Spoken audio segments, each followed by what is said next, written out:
Hello everyone, कैसे हैं आप सब। उम्मीद करते हैं अच्छे होंगे। आज इन्हीं गीता किचन में हम बना रहे हैं मूंग के दाल के लड्डू। यह लड्डू खाने में तो टेस्टी होता है और बनाना भी बहुत आसान है। इसमें घी भी बहुत कम पड़ा हुआ है। अब सोचिए बिना घी का हम लड्डू कैसे बनाएंगे।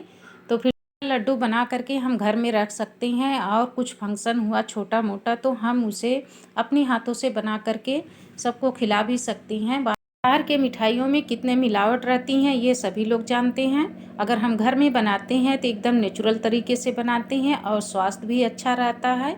ऐसी चीज़ें काफ़ी हेल्दी भी रहती हैं। तो फिर चलिए बनाना स्टार्ट कर रहे हैं। एक बाउल में हमने 2 कटोरी मूंग की दाल लिया है। मूंग की दाल को अच्छे से धुल लीजिए। मूंग की दाल में भी थोड़ा सा दवा मिला करके रखा जाता है ताकि इसमें कीड़े वगैरह न लगें। इसको हमें अच्छे से धुल लेना है 2 से 3 पानी, ताकि इसमें कोई भी हमें साइड इफ़ेक्ट ना करे और जितने भी गंदगी रहें सारी निकल जाएं।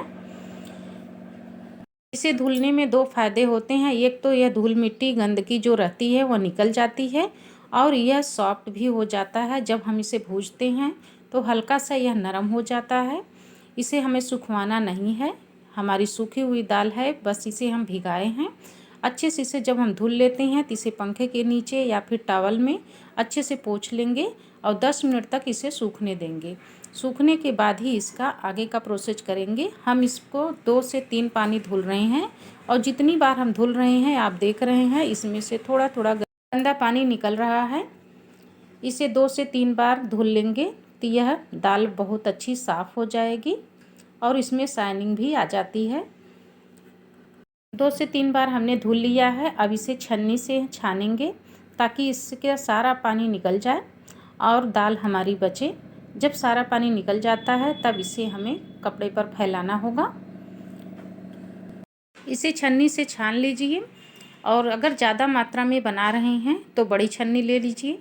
थोड़ा थोड़ा करके इसको इस तरह से छान लेंगे। सारी दाल अच्छे से निकल आएगी और पानी नीचे देख रहे हैं इसका निकल गया। अब सारी दाल को हम एक टॉवल लेंगे और उस पर इसे फैलाएंगे। 2 मिनट के लिए इसे रख रहे हैं ताकि जो भी थोड़ा बहुत इसमें पानी हो यह अच्छे से निकल जाए। टॉवल पर जब हम डालेंगे तो पानी नहीं रहता है तो यह जल्दी से सूख जाता है। यह दाल ड्राई हुई है, इसको सूखने में बहुत समय नहीं लगता। एकदम इसे कड़क नहीं सुखाना है, बस इसका पानी जो है अच्छे से निकल जाए। जब मॉइस्चर नहीं रहता तभी हम कढ़ाई में डाल करके रोस्ट करेंगे। अब इसे टॉवल पर फैलाएंगे और हल्के हाथों से इसे टॉवल से ही पोंछेंगे। अगर जल्दी है तो इसे टॉवल से इस तरह से हम पोंछ लेंगे तो यह ड्राई हो जाएगा। इसे सूखने में समय नहीं लगता है ज़्यादा। और अगर समय है तो इसे पंखा के नीचे डाल दीजिए 5 से 7 मिनट के लिए। यह अच्छे से सूख जाता है। जब यह अच्छे से सूख जाए, देख रहे हैं ये एकदम अच्छे से सूख गया है, मॉइस्चर बिल्कुल नहीं है, तब इसे कढ़ाई में रोस्ट करेंगे। कढ़ाई में जब हम रोस्ट करते हैं तो उसमें घी नहीं डालना है, बिना घी का ही रोस्ट करेंगे। इसमें आगे हम बताएंगे घी की जगह हम क्या डालेंगे और यह कितना स्वादिष्ट क्यों बन जाता है ये भी बताएंगे। इसे कढ़ाई में मैं रोस्ट कर रही हूँ। इसे इस तरह से हम जब भूज लेते हैं तो यह बहुत ही अच्छा एक खुशबू आती है इसमें से और यह पक भी जाता है। जो हल्का फुल्का मॉइस्चर रहता है वो भी ख़त्म हो जाता है और इसका महक बहुत बढ़िया आती है। यह रोस्ट हो गया है, इसे रख दिए हैं थोड़ी देर ठंडा होने के लिए। यह जब थोड़ा सा ठंडा हो जाए तभी हम इसे ग्राइंड करेंगे। गरम गरम हम इसे ग्राइंड नहीं करेंगे। जब भी कोई बैटर हम जार में डालते हैं तो हल्का सा ठंडा होना चाहिए, गरम गरम नहीं ग्राइंड करना चाहिए। दाल को मैं चेक कर रही हूँ, यह ठंडी हो गई है, हल्का सा गर्म है। अब इसे जार में डाल करके हम ग्राइंड करेंगे। इसे हम जार में इस तरह से ग्राइंड करेंगे जैसे गेहूं का आटा बारीक रहता है, उसी तरह से हम इसे ग्राइंड करेंगे।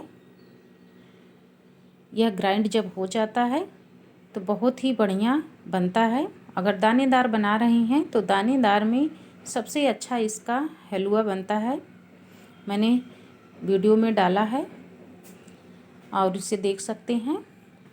मूंग के दाल का हलवा भी बहुत ही स्वादिष्ट होता है और खाने में हेल्दी भी रहता है।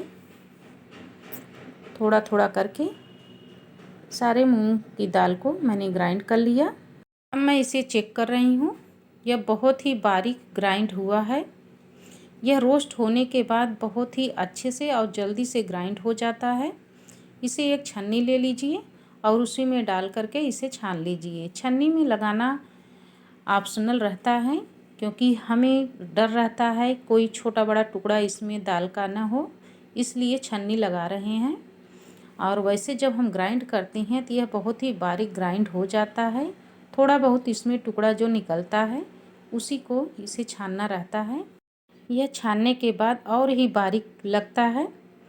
थोड़ा सा यही निकला हुआ है, इसे साइड में कर दे रहे हैं। अब एक कढ़ाई लीजिए, उसमें कुछ मेवा डालना है तो उसे हल्का सा रोस्ट कर लीजिए। मैं मगज के बीज डाल रही हूँ और थोड़ा सा काजू बादाम डाल रहे हैं। पहले मगज के बीज को, जब भी हम बनाते हैं लड्डू तो मगज के बीज को अच्छे से पहले रोस्ट कर लें तभी बनाएं।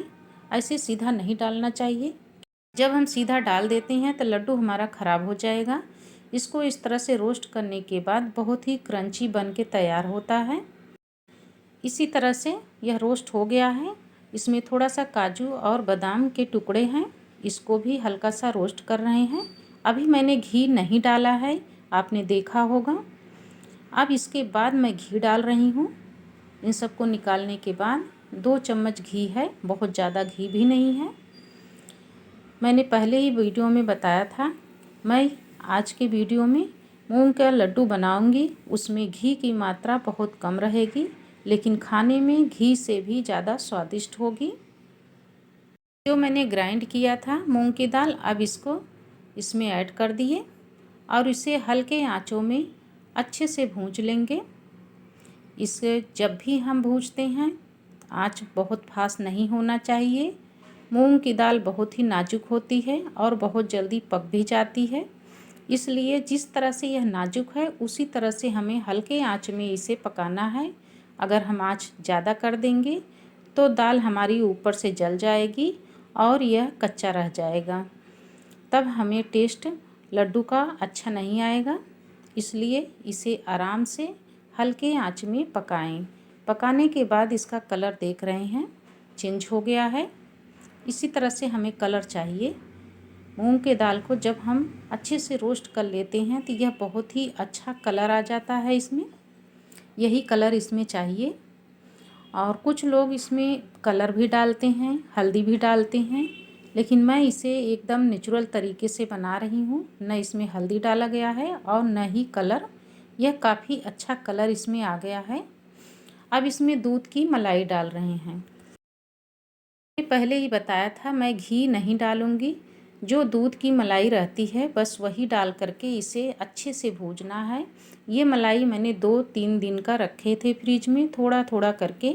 जब यह थोड़ा सा स्टोर हो गया इसके बाद हम इसे इसमें ऐड कर दिए। ये पूरा 1 कप मलाई है और इसको इसी तरह से हम भूजेंगे। जैसे जैसे हम भूजते जाते हैं इसमें से घी अपने आप निकलता जाता है। इसे भूजने में चांस भी मिल जाता है, थोड़ी देर और टाइम लग जाता है भूजने में।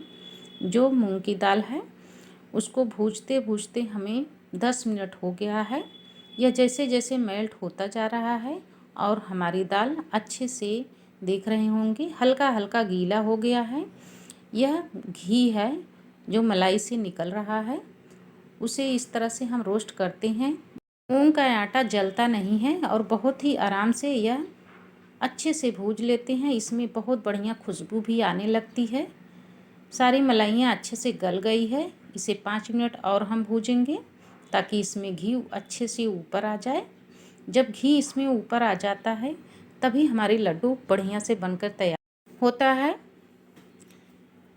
आप देख रहे होंगे इसमें लग रहा है बहुत सारा मैंने घी डाला हुआ है। मलाई में 2 फ़ायदे रहते हैं, एक तो सबके घर में दूध रहता है, दूध को थोड़ा थोड़ा मलाई हम फ्रिज में रख देंगे 2 4 6 दिन की मलाई इसमें कोई ख़राब नहीं होती है।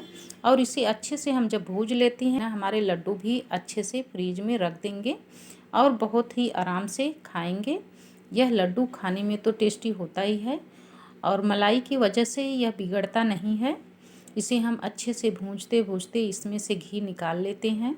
जब अच्छे से ऊपर घी आ जाता है तभी जा कर के हमारे लड्डू तैयार होगा।